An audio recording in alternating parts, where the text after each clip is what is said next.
पूनम चल। मैं नहीं जाऊंगी। जिना कहेगी तुम कुछ भी कर लो, मैं नहीं जाऊंगी। कुछ भी कर लो। अच्छा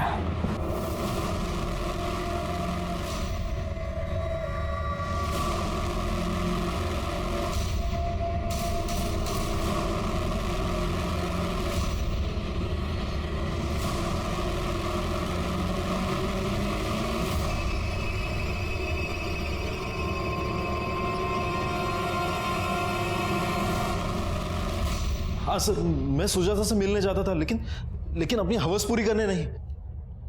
हम एक दूसरे से प्यार करते थे सर। मैं जानती हूँ गोपाल, लेकिन अगर तुझे यहाँ किसी ने देख लिया ना तो बहुत बड़ा हंगामा हो जाएगा। सुजाता मैं जानता हूँ कि वो विनोद तुझे बेचना चाहता है।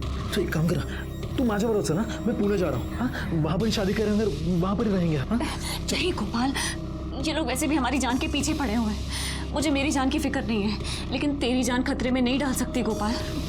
सुजाता मैं कहीं नहीं जाऊंगा। मैं आप सबको बताऊंगा कि तू मेरी है। मैं कहीं नहीं जाऊंगा। तू पागल हो गया है क्या गोपाल? दरवाजा खोल। जा यहाँ से। मैं कहीं नहीं जाऊंगा। जल्दी जा। मैं पुणे चला गया। बाद में पता चला कि सुजाता के साथ क्या हुआ। मैं उससे शादी करना चाहता था, लेकिन वो मान ही नहीं रही थी। जाओ।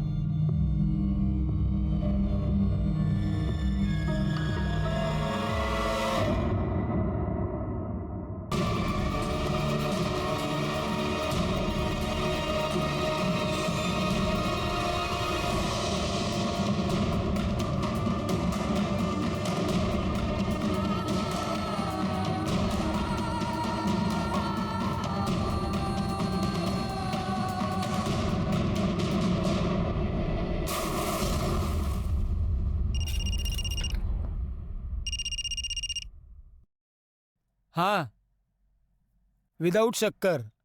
हाँ बिल्कुल नहीं, शक्कर है ही नहीं इधर। ओके अच्छा सुन ना, इधर की औरतों की हालत देखेगी ना तो तुझे भी गुस्सा आ जाएगा। अच्छा चल, बाद में फ़ोन करता हूँ। हाँ शिर क्या है? हाय। नमस्कार वहिनी। हाँ चल ओके बोलो। सर ये कांचन के कॉल डिटेल चेक की सर, इसमें कुछ खास तो मिला नहीं, लेकिन सर एक ऐसा नंबर मिला है जिससे कांचन को अक्सर कॉल आया करते थे, और उस दिन भी कॉल आया था जिस दिन उसकी मौत हुई। किसी मनोहर के नाम रजिस्टर्ड है। वैसे सर मैंने कार्तिक और काजल इन दोनों के फोन को भी ट्रेस करने की कोशिश की है। कार्तिक का फोन स्विच ऑफ है, लेकिन काजल का phone bar bar on off हो रहा है। मैं आपको लोकेशन दिखाता हूँ सर। ये देखिए सर, पहली बार उसका फोन यहाँ पे स्विच ऑफ हुआ, दूसरी बार उसका फोन यहाँ ऑन हुआ, और तीसरी बार यहाँ। इस रूट को फॉलो कर रहे हैं। अहमदनगर। काजल, उसकी वाई में ही शादी हुई थी और वो रहने वाली अहमदनगर की है। शिरके है वो एनजीओ वाली औरत ही है। उनका कहना ऐसा था कि ये काजल की माँ अहमदनगर में रहती है, और ये लोकेशन भी यही दिखा रहा है कि वहाँ वो बार बार जाने की कोशिश कर रही है।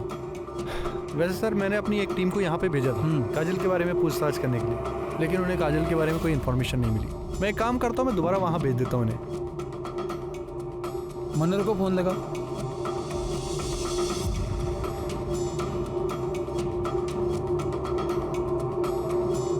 उसका फोन बंद है सर।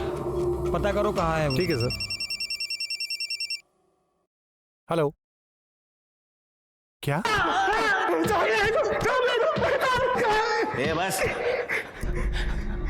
क्या है रे? छोड़ तो सब। तेरे को बहुत शौक है ना मार्केट करने का। हाँ? सब गलती हो गई, सब कुछ नहीं किया मैंने। सब मैंने भी कुछ नहीं किया। तूने कुछ नहीं किया? हाँ? तेरे जैसा कमीना तो कोई देखा नहीं मैंने आज तक। हाँ? तेरी पत्नी थी ना वो? अरे कानूनी ना सही, लेकिन तेरी पत्नी तो थी। जानवर जैसा बर्ताव किया तूने उसके साथ, उसने खुद की जान ले ली। साहब मैंने वही किया जो हमारे यहाँ प्रथा है। ऐसा? तो हमारे यहाँ भी प्रथा है, वही करेंगे हम लोग। मारो इनको।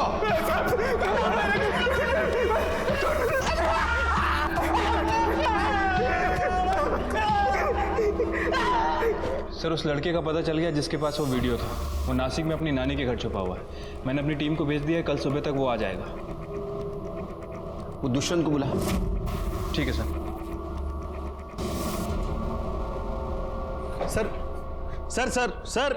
सर थोड़ा काम से जा रहे हैं, आते ही बात करवाता हूँ। अरे सुबह से बिठा के रखा है, बताओ तो सही क्या बात है। आप लोगों को यहाँ वेट करने के लिए बोला गया है। यहाँ आप लोग वेट करो, जैसे ही वो आ जाएंगे मैं बात करवाता हूँ। वहाँ पे बैठिए। अरे दो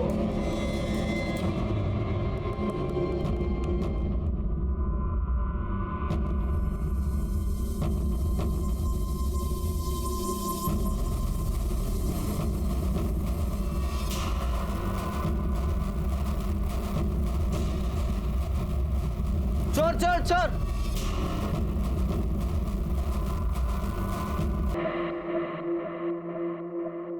चार चम्मच शक्कर की चाय, दिमाग की बत्ती जलाए।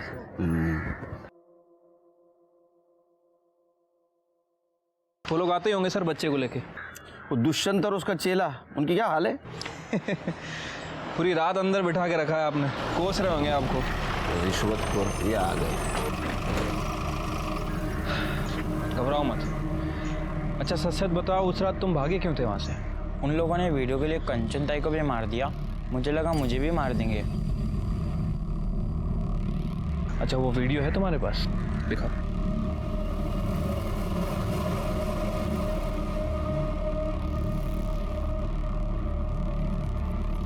इस मामले को रफा दफा कर ले बस। अभी आप कह रहे हो तो कुछ कर लेंगे।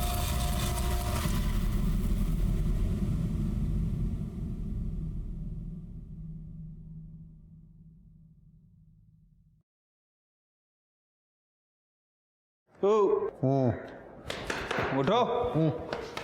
चलो मिलना था ना, चलो बुलाया। तो तुम कांचन को मरवाना चाहते? नहीं, मैंने तो ऐसे ही कहा था। अरे ऐसे ही कुछ नहीं होता, समझे? तुमने लोगों को उकसाया उसको मारने के लिए, और इसीलिए कांचन ने तुम्हारे खिलाफ कंप्लेंट की। तुम्हें भी डर था कि कांचन ने वीडियो वायरल ना कर दे, तुम्हारी नौकरी जाएगी, तुम्हें सजा भी होगी, इसलिए तुमने उसको मार दिया। अरे मैंने ऐसा कुछ नहीं किया था। चिरके, तुमने कभी पुलिस वाले का इंट्रोगेशन किया है? अभी तक तो नहीं सर। तो प्रैक्टिस कर लो। अरे सर, अरे नहीं, तुम ऐसा नहीं कर सकते। मैं कुछ भी कर सकता हूँ, तेरे वीडियो भी वायरल कर सकता हूँ। चिरके, चलो चलो चलो। सर ये दोनों बहुत मोटी चमड़ी के हैं, कुछ बोल नहीं रहे। चमारी। सर ये सारे सस्पेक्ट की डिटेल्स है। सर ये मनोहर के कॉल रिकॉर्ड्स तो क्लियर ही लग रहे हैं, लेकिन सर जिस दिन वो लड़की का मर्डर हुआ इसकी लोकेशन गांव की है। सर ये विनोद के कॉल रिकॉर्ड्स में सर कुछ लोग ऐसे हैं जो काजल के रूट को फॉलो कर रहे हैं। ये मनोहर का एड्रेस निकालो। ठीक है सर।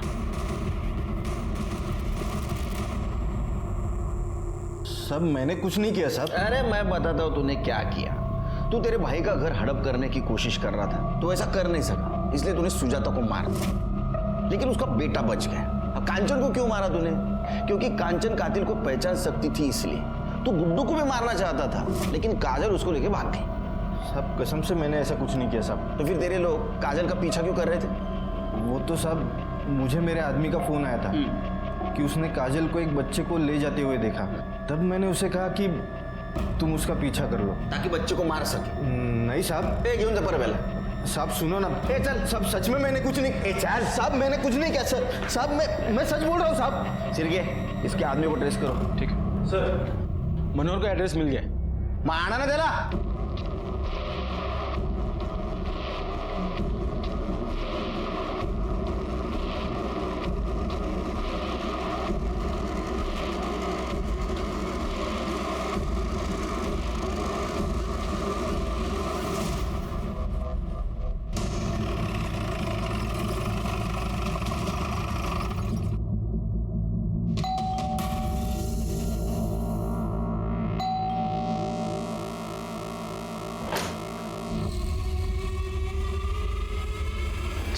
जी जिस दिन कांचन का मर्डर हुआ उस दिन तुम्हारा मोबाइल लोकेशन बोरगांव का दिखा रहा है।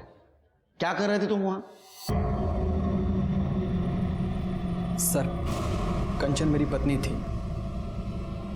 हमारा तलाक होने वाला था और मैं नहीं चाहता था कि वो मुझसे तलाक ले। तुम यहाँ क्या करने आए हो? कंचन मेरी बात तो सुनो। तुम्हारी हिम्मत कैसे हुई यहाँ आने की? चले जाओ मेरी आंखों के सामने से, वरना मैं तुम्हें अभी पुलिस के हवाले कर दूंगी। मेरी बात कुछ नहीं सुनना है मुझे, जाओ यहाँ से, जाओ जाओ। और फिर मैं चला गया। तुम्हारा मोबाइल बंद क्यों था? जब उसने मुझे धक्का दिया था तो मेरा मोबाइल गिर के टूट गया था सर। बहुत अच्छी कहानी। इस कहानी के ऊपर तो एक फिल्म होनी चाहिए। मेरा टूटा हुआ फोन। अरे इनको हीरो लेते क्यों? सर मैं कहानी नहीं सुना रहा हूँ, मैं सच कह रहा हूँ। एक छोटी सी गलतफहमी की वजह से वो परिवार और नौकरी सब छोड़कर चली आई थी। यहाँ पर था ही क्या, उसके माँ का घर, और माँ के गुजरने के बाद उसने माँ के घर में ही अपना NGO शुरू कर दिया था। सर मैं उसे बहुत प्यार करता था और मैं अपने रिश्ते को एक और मौका देना चाहता था। तुम्हारे कहानी में इमोशंस है, ड्रामा है, लेकिन सस्पेंस भी है। कांचन का कत्ल होने के ठीक पहले तुम उससे मिलने गए थे, है ना? जब तक अब एक केस सॉल्व नहीं होता तब तक तुम हमारे मेहमान बन के रहना। तुमचं फार पाहुणचार होणार आहे। ये है ना, ये एक्सपर्ट एकदम। मैं सच कह रहा हूँ, चाहिए तो उस लड़की से पूछ लीजिए। वो लड़की भी गायब है। तू क्या कर रखी है?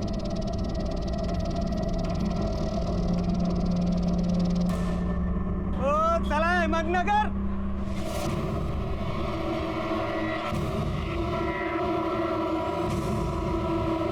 चला, ticket ticket ticket ticket. Sir, सुपारी किलर प्रदीप और लाखान को बाजार के एक बार में देखा गया है। उठो गला उनको।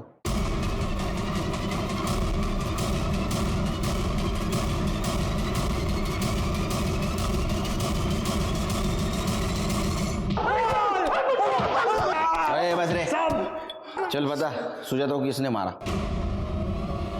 सुजाता को किसने मारा? अम्मा अम्मा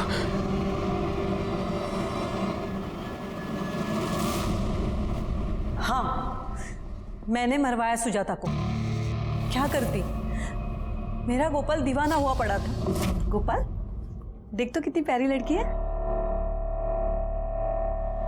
तू जानती है ना कि मैं सुजाता से प्यार करता हूँ, उससे शादी करना चाहता हूँ। गोपाल पूरे गांव में नंगा करके घुमाया था उस लड़की को, और तो अभी तक उसकी रट लगाया बैठा है।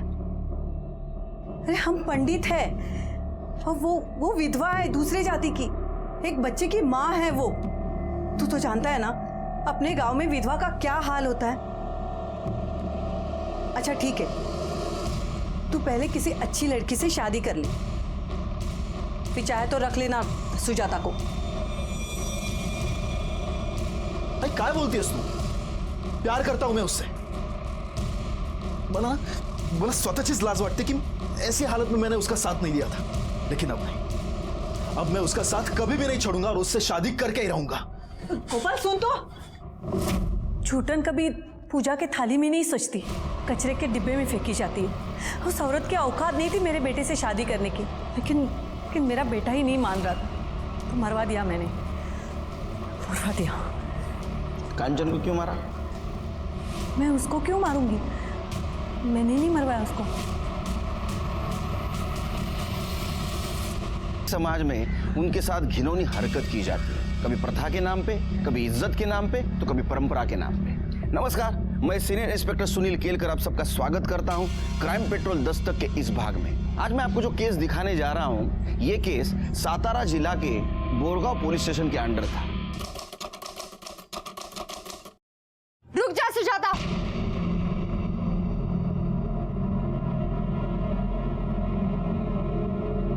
ये क्या कर रही है तुम? कुछ नया नहीं कर रही है। सदियों से ये परंपरा है इस गांव की, विधवाओं की शादी कर दी जाती है और ये पुण्य का काम है। भेड़िया भी भेड़ की खाल में छुप कर बैठा होता है। जैसे आप लोगों की ये प्रथा, कोई शादी वादी होती नहीं, प्रथा के नाम पर विधवा औरत को बेचा जाता है। काय गणपत भाऊ, आप तो पहले से शादीशुदा है ना? तो जवान बच्चे हैं आपके। आपने कितने में ये सौदा तय किया? कांचन ताई, जबान संभाल के बात करो। ताई, कंचन ताई, हो जाने दीजिए ना ये शादी। वैसे भी जिंदगी में किसी का सहारा होना तो जरूरी है। और मेरा बच्चा, इसका क्या होगा कंचन ताई? सुजाता तो इतने दिनों से हमारे NGO में काम कर रही है, तुझे अभी भी कुछ समझ में नहीं आ रहा है? तुझे पता है ना शादी के बाद ये लोग तेरा क्या हाल करेंगे? मैं किसी भी सूरत में ये शादी नहीं होने दूंगी। ये शादी तो होके ही रहेगी। मैं भी देखता हूँ आप ये शादी कैसे रोकती हो। इसका फैसला कल पंचायत करेगी, वो भी सबके सामने। क्या रे कंचन, शहर से वकालत क्या पढ़ के आ गई? तेरे को गांव की रूढ़ी, परंपरा, प्रथा इससे परेशानी होने लगी क्या? तू जानती है ना ये सदियों से चलता आ रहा है। ठीक है, अगर आपको गांव की ये प्रथा निभानी है ना तो निभा लीजिए। अगर गणपत भाऊ को सुजाता के साथ शादी करनी है तो वो करे, लेकिन इन्हें सुजाता को पत्नी का पूरा हक देना पड़ेगा, जमीन का, घर का, जीवन का, और वो भी पूरी कागजी कार्रवाई के साथ। ये क्या पागल हो गई है? देख कांचन, ऐसा कुछ भी नहीं होगा। तो शादी के नाम पर ये शोषण भी नहीं होगा। तो क्या करे? छोड़ ऐसी विधवाओं को अपने नसीब पे। देख कांचन, एक विधवा को 10 गिद्ध नोच नोच के खाए, इससे अच्छा कोई एक गिद्ध नोचे उसे। देख कांचन, तू एनजीओ चलाने आई है, एनजीओ चला, गांव के मामलों में दखल मत दे, समझी? गलत मामले में दखल देना काम है मेरा। और हाँ, आप लोगों में से किसी ने भी किसी औरत के साथ गलत किया ना तो मैं बड़े साहब के पास जाऊंगी। अरे ऐसे औरत से तो राम बचाए। अब समझा तू शादी के लिए मना क्यों कर रही थी? ताकि तुम्हें घटिया काम कर सको। अब देखना इस गांव की प्रथा के विरुद्ध जाने के लिए क्या सजा मिलती है। विनोद, हाँ, नंगा कर इसको, मुंह पर काली पोत और पूरे गांव में घुमा इसको।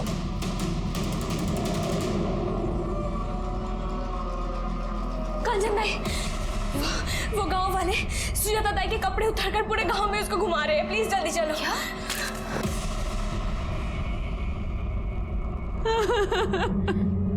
सुजाता चल हमारे साथ, वहां एनजीओ में ही रहना।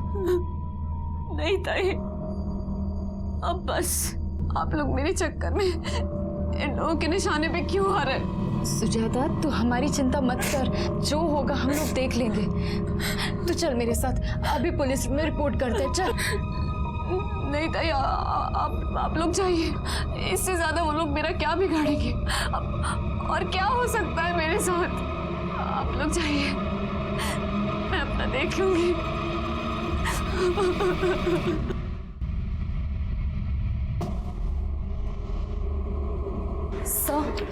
सब मुझे कंप्लेंट लिखवानी है। किस बारे में? सब मेरे गांव में एक विधवा औरत है सुजाता, उसका देवर प्रथा के नाम पर उसकी शादी करके उसको बेचना चाहता है।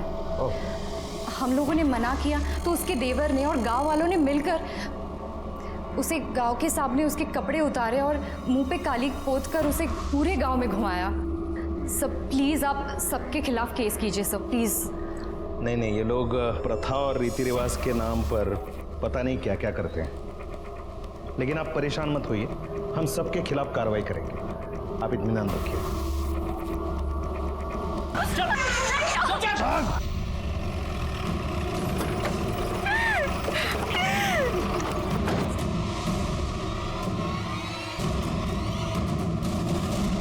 मैं आई थी ना आपके पास कंप्लेंट लिखवाने। देखिए क्या किया गांव वालों ने इसके साथ। आप शांत हो जाइए, मुझे बताइए कैसे हुआ ये सब? बेचारी को बहुत बेइज्जत किया, लेकिन फिर भी उसका दिल नहीं भरा, आखिर इसको मरवा ही दिया। देखिए आप परेशान मत होइए, ऐसे जानवरों को कैसे सीधा किया जाता है मुझे अच्छी तरह से पता है। तरबे बॉडी को पोस्टमार्टम के लिए भेज दो। वैसे कहाँ रहता है विनू? सब सुनो तो सब मैंने कुछ नहीं किया। सब मेरी बात तो सुन लो। सब मैंने कुछ नहीं किया। सब तूने नहीं किया तो किसने किया बे? हाँ, तू सरपंच जी के घर पे बैठेगा तो चुप जाएगा तू? ओ इंस्पेक्टर, इसने कोई मर्डर वर्डर नहीं किया है। अरे भाऊ एक मिनट, वो सुजाता कंचन की वजह से मर गई है। बार बार बोलती थी डीएम को बताऊंगी, धमकी दे रही थी। एक तो अपने पति को छोड़ के आ गई और यहाँ आके पूरे समाज को खराब कर रही है। अब भोला, याची बाई को पूनम अपने बच्चे को लेके वो एनजीओ में रहने के लिए गई है। अब इसने पूनम को 1 लाख रुपए देके खरीदा था उसके बाप से, इसका पैसा तो गया। अरे भाऊ मैं समझता हूँ ये सब, लेकिन मर्डर हुआ है ना, कुछ तो करना पड़ेगा। हाँ तो तू ही करेगा ना। देख दुष्यंत, तू अपना आदमी है। ये मेरे छोटे भाई जैसा है। इस मामले को रफा दफा कर ले बस। रफा दफा करना हाँ। तो ले।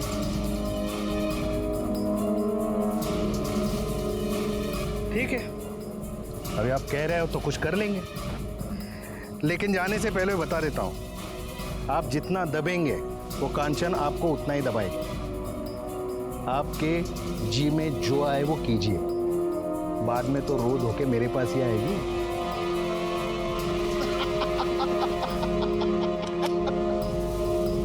पूनम कहीं नहीं जाएगी।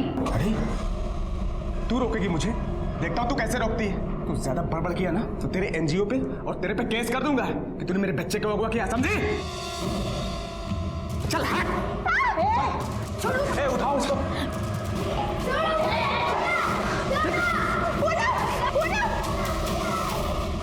कांचन पूरा प्रयास कर रही थी कि गांव के औरतों को न्याय मिले, सुजाता को न्याय मिले, लेकिन अभी भी सुजाता के केस में किसी की गिरफ्तारी नहीं हुई थी। किसे गिरफ्तार करे मैडम? गांव वाले तो कह रहे हैं कि सुजाता ने आत्महत्या की। आत्महत्या? क्या बात कर रहे हैं सर? मैंने और मेरी एनजीओ की सारी औरतों ने अपनी आंखों के सामने देखा था कि उन लोगों ने उसे जला दिया और फिर बाद में उसको गोली भी मार दी थी। गोली? हाँ। अरे हमें तो उसकी बॉडी से कोई गोली नहीं मिली। शायद मुझे लगता है आपके एनजीओ के बाहर कहीं गिरी होगी। ढूंढिए, मिले तो हमें भी बताइएगा, केस मजबूत बनेगा। कांचन समझ गई थी कि वहां की पुलिस सरपंच और विनोद से मिली हुई है और इसीलिए उसने डीएम को लेटर लिखा, लेकिन हालात सुधारने की जगह और खौफनाक बन गए।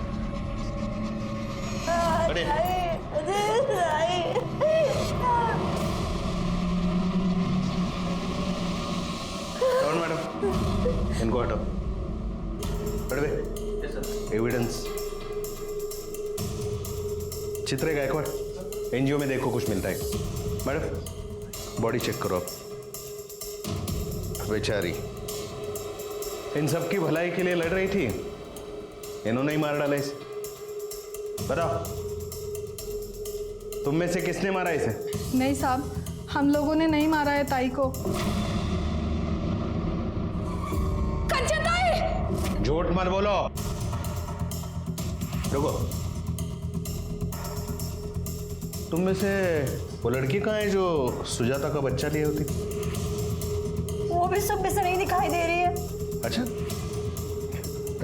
यस सर, बॉडी पोस्टमार्टम के लिए भेज दो और वो लड़की के बारे में पता करो कि सुजाता के साथ गांव वालों ने क्या व्यवहार किया है। और उसने ये भी लिखा था कि वहां की पुलिस कांचन को सपोर्ट करने की बजाय सरपंच और विनोद को सपोर्ट कर रही है। पुलिस इंस्पेक्टर को सस्पेंड किया गया, उसके खिलाफ इंक्वायरी हुई और मेरी पोस्टिंग ये केस सॉल्व करने के लिए वहां हुई। Good morning sir. Good morning sir, एक कांचन सुर्वे की फाइल। कांचन सुर्वे यहाँ गांव में पुश्तैनी घर में एनजीओ चलाती थी। इससे पहले वो पूना में लॉयर थी सर। उसने वहाँ से काम धंधा छोड़ दिया और यहाँ औरतों के लिए काम करने लगी। कुछ लोगों ने बताया कि काफ़ी दिन से वो टेंशन में चल रही थी।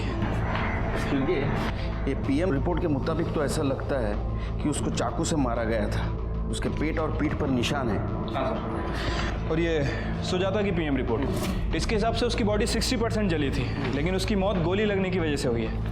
और ये रही वो बुलेट, किसी लोकल मेड पिस्टल से चलाई गई थी। सिर के आसपास पता करो कोई पिस्टल यूज करता है क्या? जी। और गोली सीने में लगी थी, इसका मतलब वो शार्प शूटर हो सकता है। लेकिन सर मुझे एक बात समझ नहीं आ रही है, इतना सब कांड हो गया है, ये जो पिछली पुलिस थी ये लोग कर क्या रहे थे? सिर के मराठी में कहावत है, पी हड़द हो गोरी। हाँ, हल्दी का दूध पीने से तुरंत कोई गोरा तो नहीं होगा ना, धीरे धीरे होगा ना। पेशेंस रखा करो जरा। वो कांचन के कॉल डिटेल्स निकालो और वो एनजीओ वाली औरत है उनसे मीटिंग फिक्स करवाओ। ठीक है सर।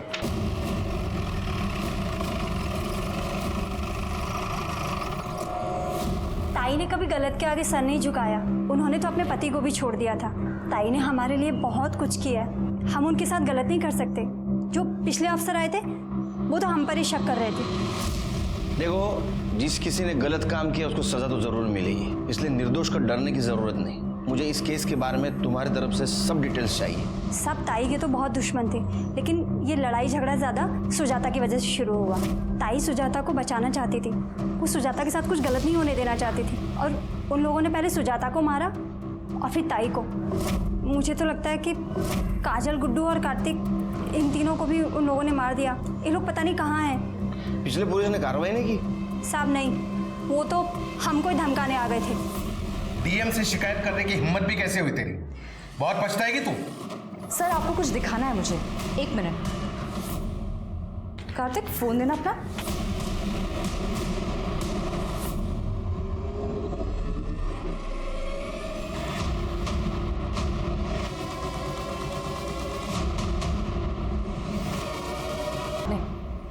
अगर मुझे एक भी खरोच आई ना तो ये वीडियो वायरल हो जाएगी।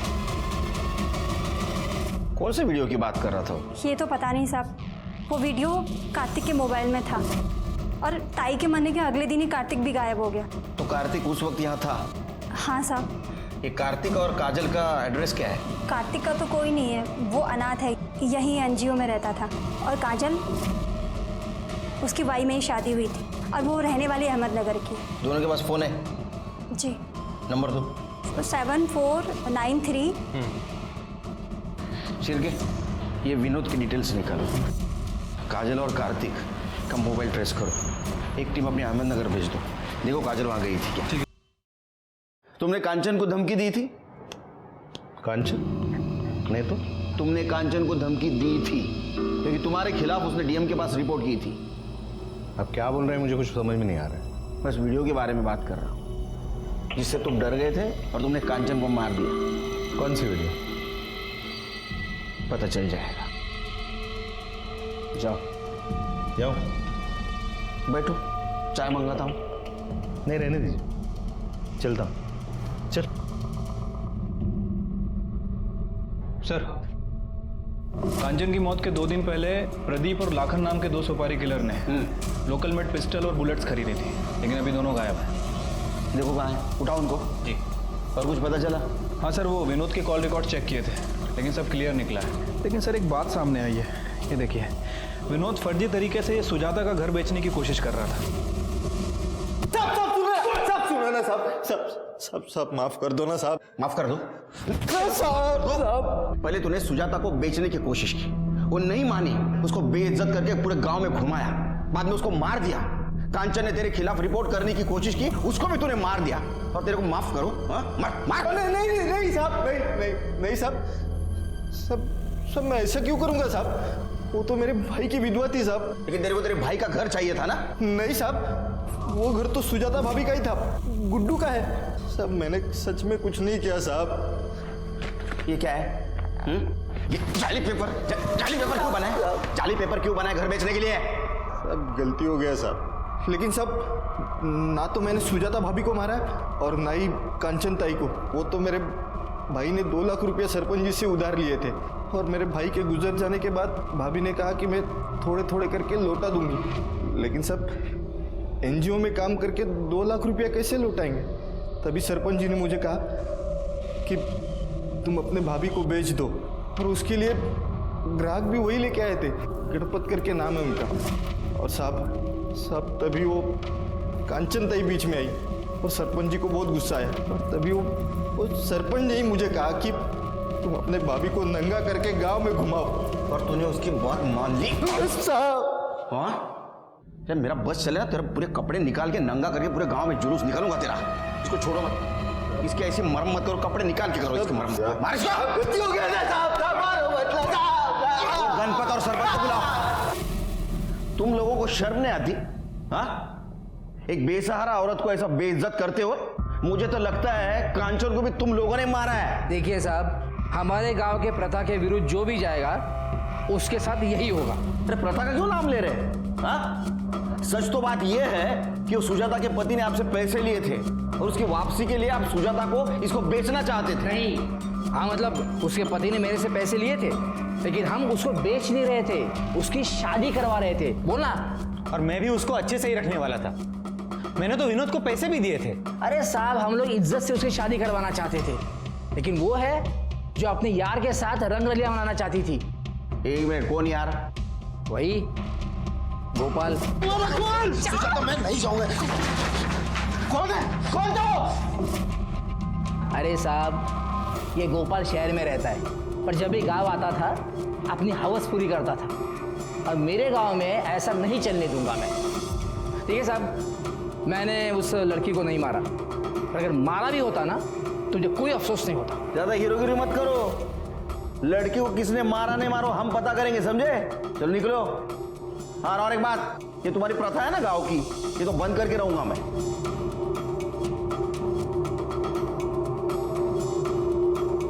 चिरके सर, इनकी भी डिटेल्स निकालो। देखो ये किसी सस्पिशियस आदमी के साथ कांटेक्ट में तो नहीं। ठीक है सर। तो गोपाल को लाओ। ठीक है। छूटन कभी पूजा के थाली में नहीं सजती, कचरे के डिब्बे में फेंकी जाती है। उस औरत की औकात नहीं थी मेरे बेटे से शादी करने की, लेकिन मेरा बेटा ही नहीं मान रहा था, तो मरवा दिया मैंने। गोपाल की माँ को पता था कि एक विधवा का इस गांव में क्या हाल हो सकता है, इसीलिए वो गोपाल की और सुजाता की शादी नहीं होने दे रही थी। ये केस तो सॉल्व हो गया, लेकिन दूसरा केस, उसके बारे में कुछ साफ दिखाई नहीं दे रहा था। लेकिन ऐसे में एक बात पता चली। सर, आपके कहने के मुताबिक मैंने मनोहर की डिटेल निकाली है। सर, पता चला है कि मनोहर अपना घर बेचना चाहता है। एक्चुअली वो घर मनोहर और कांचन इन दोनों के नाम रजिस्टर्ड है। सर, उस रात वो एनजीओ में आया भी था और फिर वहाँ से चला गया। मैंने उसके कॉल रिकॉर्ड भी चेक किए हैं और सर मैंने स्टेशन का सीसीटीवी फुटेज भी चेक किया है। मनोहर उस फुटेज में जाते हुए दिख भी रहा है। सर, मैंने मनोहर के कॉल रिकॉर्ड्स को चेक किया है। सर, एक चौंकाने वाली बात पता चली है। सर, मनोहर का फ़ोन उसके डेस्टिनेशन से 10 किलोमीटर पहले वाले स्टेशन पर स्विच ऑफ हो जाता है। इसी वजह से मैंने उस स्टेशन की सीसीटीवी फुटेज को भी चेक किया। सर, मनोहर स्टेशन की सीसीटीवी फुटेज में जाता हुआ दिख रहा है, लेकिन जब 1 घंटे बाद वो वापस स्टेशन पर आता है तब उसकी शर्ट पर खून के निशान थे। दरअसल मैं यहाँ कंचन से पेपर पे साइन करवाने के लिए आया था। वो नहीं मानी तो मैं वापस तो चला गया, लेकिन मैं बहुत गुस्से में था सर। मैंने सोचा कि मैं इस औरत को मार डालूंगा, इसलिए मैं अगले स्टेशन पर उतर गया और अपना मोबाइल बंद करके सीधे उसके एनजीओ गया। कंचन, कंचन, कंचन, क्या हुआ? मुझे बचा, मैं कुछ करता हूँ।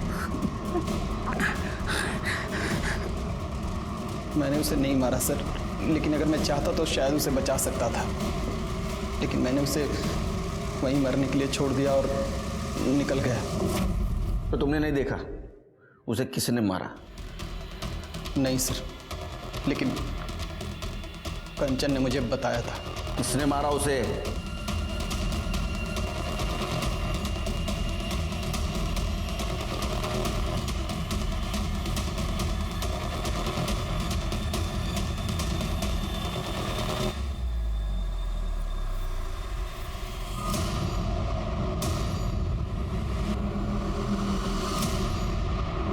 कांचन ने तुम्हें मां जैसा प्यार दिया, फिर भी तुमने उसे मार दिया।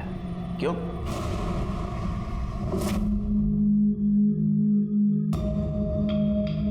अरे तो फिर से आ गया।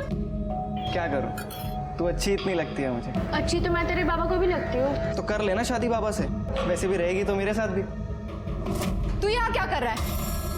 क्या पट्टी पढ़ा रहा है इसे? दूर रहे हैं। चल निकल, निकल यहाँ से, निकल। मैंने मना किया था ना तुझे, आकाश से बात मत कर। फिर मुझे शादी करनी है उनसे, और आकाश ने मुझसे कहा है कि अगर मैंने उसके पापा सुरेश से शादी कर लिया तो मैं उसके साथ भी रह पाऊंगी। और आकाश भी मुझसे बहुत प्यार करता है, और जब मैं बालिग हो जाऊंगी तो आकाश भी मुझसे शादी कर लेगा। पागल हो गई है क्या तू? तुझे समझ में नहीं आ रहा है? कोई शादी वादी नहीं होगी, गलत गलत काम करवाएंगे तुझसे, समझी? पर मुझे शादी करनी है ना उनसे। मैंने कहा ना, तू उससे शादी नहीं करेगी। जा यहाँ से। 1 साल पहले मेरी शादी हो गई थी, मेरा बच्चा भी होने वाला था। फिर एक एक्सीडेंट में मेरा पति मर गया, और साथ में बच्चा भी। मुझे शादी करनी थी, मुझे बच्चे चाहिए था, मुझे पति चाहिए था। तो तुम्हें लगा कांचन के मरने के बाद आकाश तुमसे शादी करेगा?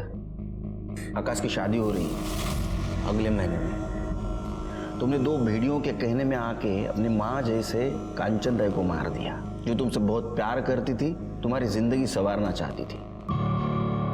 एक औरत ही दूसरे औरत का दर्द समझ सकती है, इसलिए एक औरत ने दूसरे औरत का साथ देना चाहिए। लेकिन इस केस में एक औरत ही औरत की दुश्मन थी। हमारे समाज में रूढ़ी परंपरा के नाम पर जब तक महिलाओं का शोषण होता रहेगा, हमारा समाज आगे नहीं बढ़ेगा। इसलिए अभी वक्त आ गया है वो सारी रूढ़ी परंपरा खत्म करने की, जो एक महिला को जानवर से भी बदतर जीवन जीने पर मजबूर करती है।